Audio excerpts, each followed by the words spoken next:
नमस्कार दोस्तों, आज का डिक्टेशन 90 शब्द प्रति मिनट स्टार्ट होगा 5 सेकंड बाद।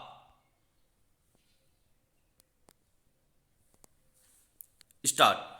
अदालतों में लंबित मुकदमों के बोझ को लेकर लंबे समय से चिंता जताई जा रही है, लेकिन इसे कम करने के लिए न्यायाधीशों की नियुक्ति से लेकर संसाधनों के स्तर पर दूसरी जरूरतों को पूरा करने की ओर कारगर व्यवस्था करने के मामले में उदासीनता दिखाई देती है। यह बेवजह नहीं है कि निचली से लेकर ऊपरी स्तर की अदालतों में दिनों दिन मुकदमों का अंबार खड़ा होता गया है। ऐसे में यह समझना मुश्किल नहीं है कि इंसाफ की आस में अदालत के दरवाजे पर पहुंचे लोगों को कैसी पीड़ा झेलनी पड़ती होगी। अदालतों में न्यायाधीशों की कमी के मसले पर समय समय पर सवाल उठते रहे हैं, लेकिन इस ओर अब तक ठोस पहल नहीं हो सकी थी। अब सुप्रीम कोर्ट ने उच्च न्यायालयों के सेवानिवृत्त न्यायाधीशों की 2 से 3 साल की अवधि के लिए अस्थायी न्यायाधीशों के तौर पर नियुक्ति का रास्ता साफ कर दिया है।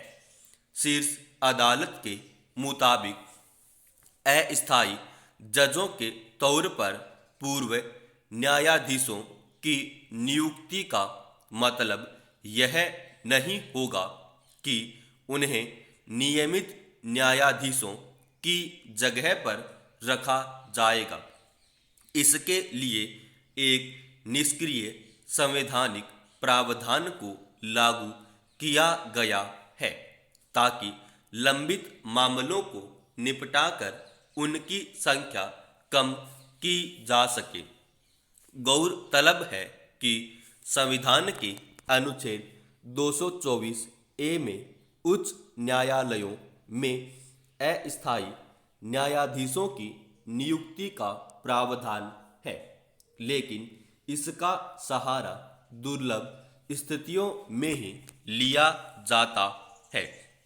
सुप्रीम कोर्ट ने अगर इस प्रावधान के सहारे समस्या की जटिलता को कम करने की ओर कदम बढ़ाया है, तो उसकी वजहें साफ हैं।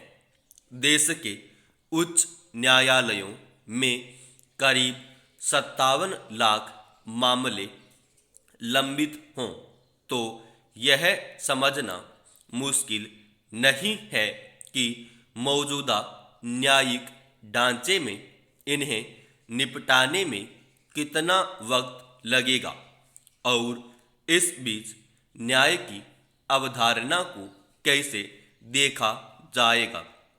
दरअसल यह मसला केवल उच्च न्यायालयों या फिर किसी एक राज्य तक सिमटा हुआ नहीं है।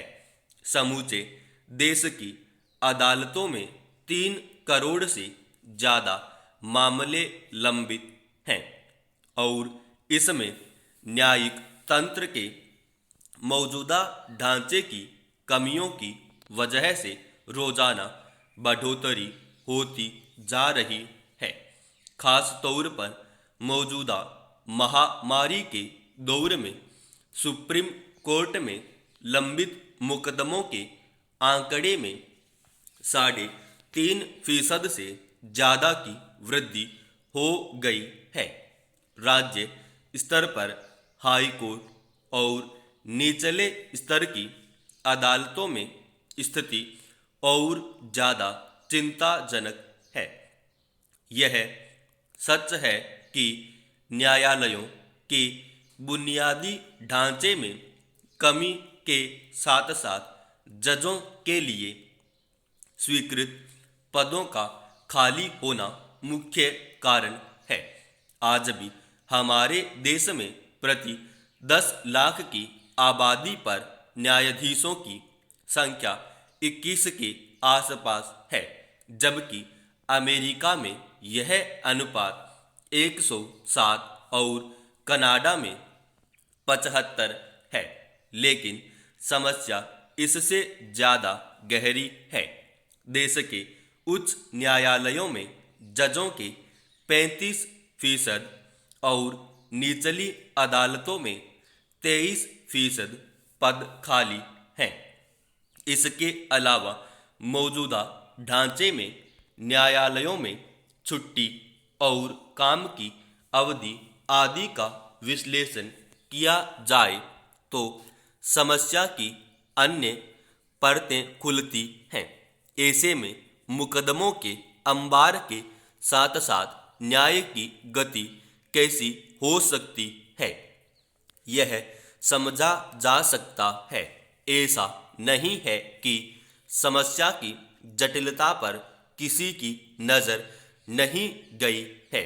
समय समय पर अनेक रिपोर्टों और खुद विधि आयोगों की सुधारों से संबंधित सिफारिशों में कई अहम सुझाव सामने आते रहे हैं, लेकिन उन पर गौर करना जरूरी नहीं समझा गया।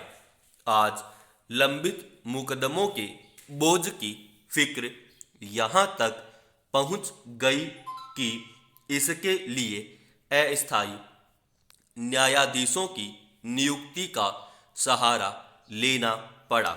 जरूरत इस बात की है कि अदालतों में खाली पदों पर नियुक्ति नियमित और न्यायिक बुनियादी ढांचे को मजबूत करने की ओर तत्काल और शिद्दत से ध्यान दिया जाए। समाप्त।